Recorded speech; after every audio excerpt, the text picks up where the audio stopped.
rade som Bošačan. Mám predkov z Čech, ale srdcom som Slovák.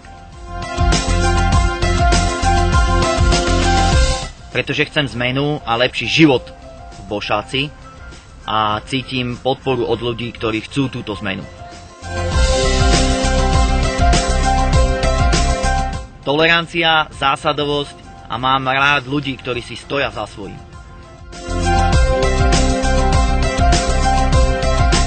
Jednoznačne čestných ľudí.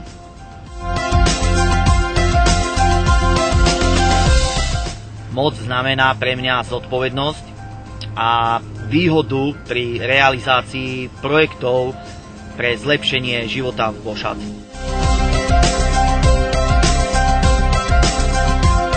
Energia, chuť, odvaha, priebojnosť. Za všetko hovorí motto, ktorého sa držím: nemožné neexistuje.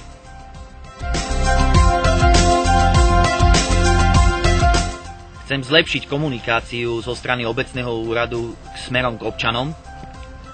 Chcem dokončiť projekt výstavby stavebných pozemkov. Vybudujem zberný dvor a tým vyrieším problém s odpadkami v obci. Postavím bytovku pre seniorov a mladých ľudí.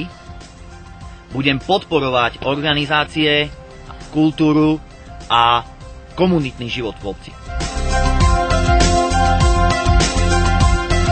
Bošaca je moje rodisko, moje detstvo, súčasnosť, budúcnosť. Bošaca je moje všetko.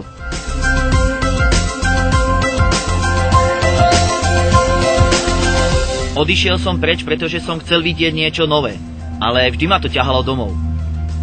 Teraz chcem zužitkovať všetky tie svoje skúsenosti, ktoré som nadobudol vo svete. USA, Anglicko, Švédsko, Bošaca je len jedna.